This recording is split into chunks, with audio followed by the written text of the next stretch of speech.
செய்திகள். ஹிந்தி திணிப்புக்கு எதிராக பொள்ளாச்சி ரயில் நிலையத்தில் திமுகவினர் போராட்டம் நடத்தினர். இதனைத் தொடர்ந்து ரயில் நிலையத்தில் ஹிந்தி பெயர் அழிக்கப்பட்டது. திமுகவில் கடந்த சில நாட்களாக புதிய மாவட்டங்கள் ஏற்படுத்துவது, ஏற்கனவே இருக்கும் மாவட்டங்களில் செயலாளர்களை மாற்றிவிட்டு பொறுப்பாளர்களை நியமிப்பது போன்ற பணிகள் நடக்கின்றன. இந்நிலையில் தருமபுரி கிழக்கு மாவட்ட பொறுப்பாளராக பதவி வகித்து வந்த தடங்கம் சுப்பிரமணியம் அப்பதவியிலிருந்து நீக்கப்பட்டுள்ளார். சென்னையில் போலீஸ் வடக்கு மண்டல இணை ஆணையர் அலுவலகத்தில் மர்ம நபர் கல்வீசி தாக்கி நடத்திய சம்பவம் பரபரப்பை ஏற்படுத்தியுள்ளது. இதில் ஒருவர் கைது செய்யப்பட்டுள்ளார். கல்வித்துறையில் கொடுங்கோல் ஆட்சி செய்ய முற்படும் ஒன்றிய பாஜக அரசு என்று வைகோ கண்டனம் தெரிவித்துள்ளார். குமரி குற்றாலம் என்று திருப்பரப்பு அருவி அழைக்கப்படுகிறது. குமரி மாவட்டத்தின் சிறப்பு வாய்ந்த சுற்றுலா தலங்களில் இதுவும் ஒன்றாக விளங்குகின்ற நிலையில் விடுமுறை தினத்தையொட்டி திருப்பரப்பு அருவியில் சுற்றுலா பயணிகள் குவிகின்றனர். தேர்ச்சி பெற்ற பட்டதாரி ஆசிரியர்களுக்கான பணி நியமன ஆணைகளை திமுக அரசு வழங்காத நிலையில் மன உளைச்சல் காரணமாக வேல்முருகன் என்பவர் உயிரிழந்த சம்பவத்துக்கு முன்னாள் முதல்வர் OPS கண்டனம் தெரிவித்துள்ளார். இணையத்தில் தங்கள் அடையாளங்களை மறைத்து பெண்களை ஏமாற்றுகின்றனர் என்று பசுமை தாயகம் தலைவர் சௌமியா அன்புமணி குற்றம் சாட்டியுள்ளார். விழுப்புரம் மாவட்டம் கோட்டக்குப்பம் அருகே காதல் திருமணம் செய்த இளம்பெண் கணவர் வெளிநாடு செல்வது பிடிக்காமல் தற்கொலை செய்து கொண்டுள்ளார். தற்போது இலங்கை கடற்படையினரால் கைது செய்யப்பட்டுள்ள தமிழகத்தை சேர்ந்த 32 மீனவர்களையும் அவர்களின் 5 விசைப்படகுகளையும் மீட்க மத்திய அரசு உடனடியாக நடவடிக்கையை மேற்கொள்ள வேண்டும் என்று வாசன் தெரிவித்துள்ளார். மத்திய உள்துறை அமைச்சர் அமித்ஷா வருகிற 25ஆம் தேதி மாலை கோவை வருகிறார். இதனைத் தொடர்ந்து பாஜக புதிய அலுவலகத்தை அவர் திறந்து வைக்கிறார். சிவகங்கை மாவட்டம் காரைக்குடியில் அழகப்பா பல்கலைக்கழகம் செயல்பட்டு வருகிறது. அங்கு இந்த பல்கலைக்கழகத்துக்கு உட்பட்ட அரசு தொழில்நுட்ப கல்லூரி ஒன்று இயங்கி வருகின்ற நிலையில் இந்த தொழில்நுட்ப கல்லூரியில் மாணவி ஒருவர் கல்லூரியின் விடுதியில் தங்கி 2ஆம் ஆண்டு படித்து வருகிறார். இவர் நேற்று நள்ளிரவு விடுதியில் உள்ள கழிவறைக்கு சென்றுள்ள போது விடுதி காவலாளி பாலியல் தொல்லை கொடுத்ததாக கைது செய்யப்பட்டுள்ளார். விசுவாசியும் துரோகியும் தோளோடு தோள் சேர முடியுமா என்று அதிமுக பொதுச் செயலாளர் எடப்பாடி K பழனிசாமி தனது தொண்டர்களுக்கு கடிதம் அனுப்பியுள்ளார். புதுக்கோட்டை மாவட்டம் கந்தர்வக்கோட்டையில் குடிநீர் விநியோகிப்பாளர் தலையில் கல்லை போட்டுக் கொன்ற சம்பவம் அப்பகுதியில் பெரும் பரபரப்பை ஏற்படுத்திய நிலையில் போலீசார் தீவிர விசாரணை நடத்தி வருகின்றனர். தமிழக வெற்றிக் கழகம் 2ஆம் ஆண்டு விழாவை ஒட்டி நிர்வாகிகளுக்கு நுழைவுச்சீட்டு விநியோகம் வழங்கப்பட்டது. அண்ணா பல்கலைக்கழக மாணவி பாலியல் வன்கொடுமை வழக்கில் கைது செய்யப்பட்ட ஞானசேகரன் கொள்ளையடித்த 100 சவரனுக்கும் மேற்பட்ட நகைகள் பறிமுதல் செய்யப்பட்டுள்ளன. தாம்பரம் மாநகராட்சிக்குட்பட்ட 5வது மண்டலத்திற்குட்பட்ட வார்டுகளில் வசித்து வரும் பொதுமக்களுக்கு குறைதீர்ப்பு முகாம் கேம்ப் ரோடு தனியார் திருமண மண்டபத்தில் நேற்று மாலை நடைபெற்றது. இந்த குறைதீர்ப்பு முகாமிற்கு தமிழ்நாடு குறு சிறு நிறுவனங்கள் தொழில்துறை அமைச்சர் தாமோ அன்பரசன் தலைமை தாங்கினார். தமிழக காங்கிரஸ் தலைவராக ஓராண்டு பணியை நிறைவு செய்துள்ள செல்வபெருந்தகை தனக்கு எதிரான புகார் குறித்து தலைமை முடிவு செய்யும் என்று தெரிவித்துள்ளார். கும்பகோணம் அரசு கவின் கல்லூரி மாணவர்களால் அமைக்கப்பட்டுள்ள ஓவிய கண்காட்சியில் வர்ணங்களின் மொழியில் பேசும் கலைஞர்களின் தத்ரூபமான படைப்புகள் பார்வையாளர்களின் மனதில் கதைகளாக நிலைத்து நிற்பதாக காட்சிப்படுத்தப்பட்டிருந்தது. சிவகங்கை மாவட்டம் திருப்பத்தூர் அருகே உள்ள கண்டார மாணிக்கம் இடுமன் கோவில் தெருவை சேர்ந்தவர் சரவணன், வயது 59. இவர் அரசு பள்ளி ஒன்றில் சத்துணவு அமைப்பாளராக உள்ளார். இன்னும் 3 மாதத்தில் பணி ஓய்வு பெற உள்ளதாக கூறப்படுகிறது. இந்த நிலையில் பள்ளி மாணவிக்கு பாலியல் தொல்லை கொடுத்ததாக சத்துணவு அமைப்பாளர் கைது செய்யப்பட்டுள்ளார். மத்திய கல்வித்துறை அமைச்சர் தர்மேந்திர பிரதான் தேசிய கல்விக் கொள்கையை ஏற்றால்தான் தமிழகத்திற்கு நிதி வழங்கப்படும். தேசிய கல்விக் கொள்கையை ஏற்காத பட்சத்தில் 2000 கோடி ரூபாயை தர சட்டத்தில் இடமில்லை. அரசியல் காரணங்களுக்காகவே தேசிய கல்விக் கொள்கையை தமிழக அரசு எதிர்க்கிறது. உள்ளூர் மொழிக்கு முதலிடம் என்ற தேசிய கல்விக் கொள்கையை தமிழக அரசு ஏற்கிறதா இல்லையா, ஏற்றால்தான் நிதி என திட்டவட்டமாக தெரிவித்துள்ளார். இந்த நிலையில் மும்மொழி கொள்கைக்கு எதிர்ப்பு தெரிவித்து இந்தி எழுத்துக்கள் அழிக்கப்பட்டுள்ளது. வார விடுமுறையை முன்னிட்டு கன்னியாகுமரியில் சுற்றுலா பயணிகள் குவிந்தனர். செங்குன்றத்தில் கைப்பந்து விளையாடிய சிறுவன் மின்சாரம் பாய்ந்து பலியான சம்பவம் அப்பகுதியில் சோகத்தை ஏற்படுத்தியுள்ளது. தமிழகத்தில் ஏற்பட்டுள்ள நிதி பற்றாக்குறை காரணமாக கவுன்சிலிங் வைப்பு தொகையை திருப்பித் தராமல் மருத்துவ கல்வி இயக்ககம் இழுத்தடிப்பு செய்வதாக பெற்றோர் குற்றம் சாட்டியுள்ளனர். அப்பா செயலி பிராண்ட் செய்வது போல உள்ளது என்று சீமான் விமர்சனம் செய்துள்ளார். மகா சிவராத்திரியை முன்னிட்டு பயணிகளுக்காக சிறப்பு பேருந்துகள் இயக்கப்பட உள்ளதாக அரசு விரைவு போக்குவரத்து கழக மேலாண் இயக்குநர் R. மோகன் தகவல் தெரிவித்துள்ளார். தருமபுரி ஒகேனக்கல் காவிரி ஆற்றில் நேற்று நீர்வரத்து வினாடிக்கு 1200 கன அடியாக குறைந்தது.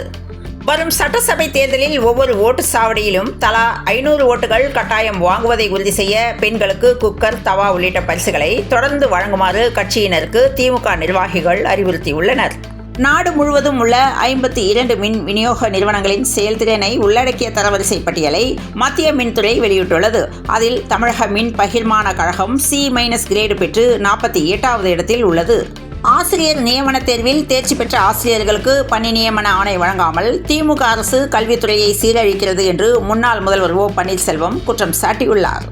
ஆயுள் தண்டனை கைதிகளை முன்கூட்டியே விடுதலை செய்ய தடையாக இருக்கும் அரசாணை விதிகளை மறுஆய்வு செய்ய இதுவே சரியான தருணம் என தமிழக அரசுக்கு உயர்நீதிமன்றம் அறிவுறுத்தியுள்ளது. கோவையில் நடந்த ஒரு நிகழ்ச்சியில் பங்கேற்ற வெளிநாட்டு தமிழறிஞர்கள் தமிழகத்துக்கு மும்மொழி தேவை என கருத்து தெரிவித்தனர். தூத்துக்குடியிலிருந்து இலங்கைக்கு கடத்த இருந்த 60 லட்சம் ரூபாய் மதிப்பிலான வலி நிவாரணி மாத்திரைகளை கியூ பிரிவு போலீசார் பறிமுதல் செய்தனர்.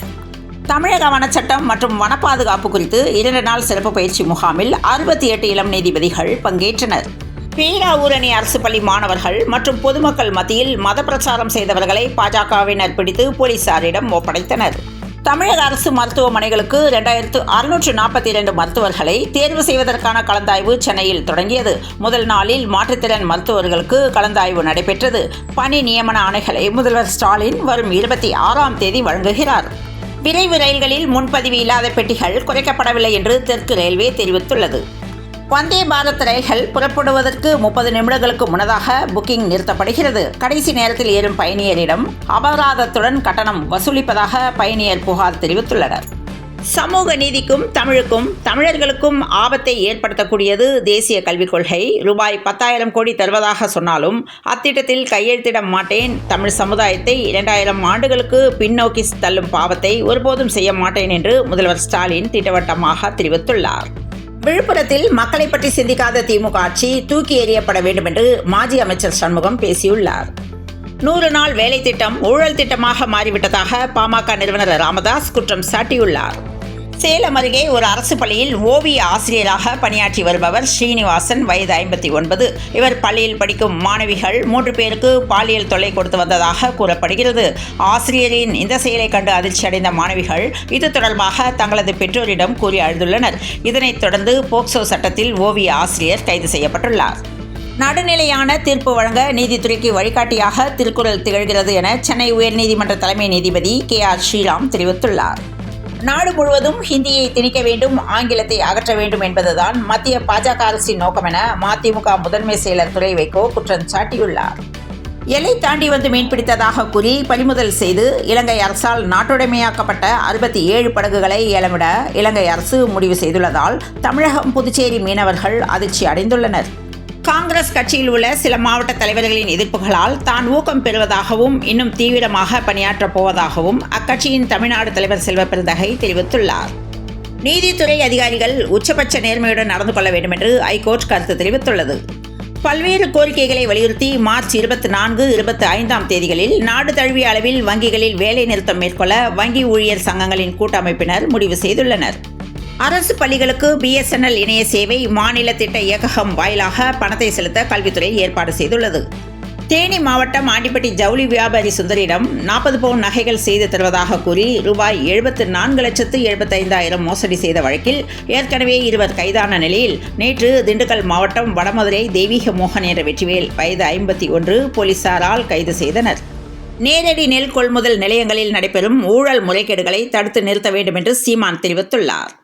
நடிகர் அஜித்குமார் கார் ரேஸில் கவனம் செலுத்தி வருகிறார். இவர் தனது பெயரில் அஜித்குமார் ரேசிங் என்ற பெயரில் ரேசிங் கம்பெனியும் நடத்தி வருகிறார். இந்த நிலையில் மீண்டும் கார் பந்தயத்தில் நேரிட்ட விபத்தில் நடிகர் அஜித் நல்வாய்ப்பாக உயிர் தப்பினார். தமிழகத்தில் பள்ளிகள், கல்வி நிலையங்கள் என பல இடங்களில் பள்ளி மாணவிகள் மற்றும் சிறுமியர்கள் பாலியல் வன்கொடுமைக்கு உள்ளாவது தொடர்பாக புகார்கள் குவிந்து வருகிறது. இந்த நிலையில் கிருஷ்ணகிரியில் தொடரும் அவலங்கள். மலை உச்சியில் கூட்டு பாலியல் கொடூரம் அரங்கேறியுள்ளது. திருவண்ணாமலையிலிருந்து சிமெண்ட் கலவை ஏற்றிக்கொண்டு இன்று அதிகாலை டேங்கர் லாரி புறப்பட்டது. இந்த நிலையில் 2 லாரிகள் நேருக்கு நேர் மோதி தீ பிடித்தது. இதில் டிரைவர் சம்பவ இடத்திலேயே கருகி பலியானார். குடும்ப சண்டையை விளக்க சென்றவரின் வீட்டில் மண்ணெண்ணெய் குண்டு வீசப்பட்டது. சென்னையில் பள்ளிகளுக்கு இடையே நடைபெற்ற கால்பந்து சாம்பியன்ஷிப் 2025 தொடரில் சென்ட் பீஸ், டான்பாஸ்கோ அணிகள் சாம்பியன் பட்டம் வென்றன. ICC சாம்பியன்ஸ் கோப்பை கிரிக்கெட் போட்டி பாகிஸ்தானில் நடந்து வருகிறது. பாதுகாப்பு காரணங்களுக்காக பாகிஸ்தான் செல்ல மறுத்ததால் இந்திய அணிக்குரிய ஆட்டம் மட்டும் துபாயில் நடக்கிறது.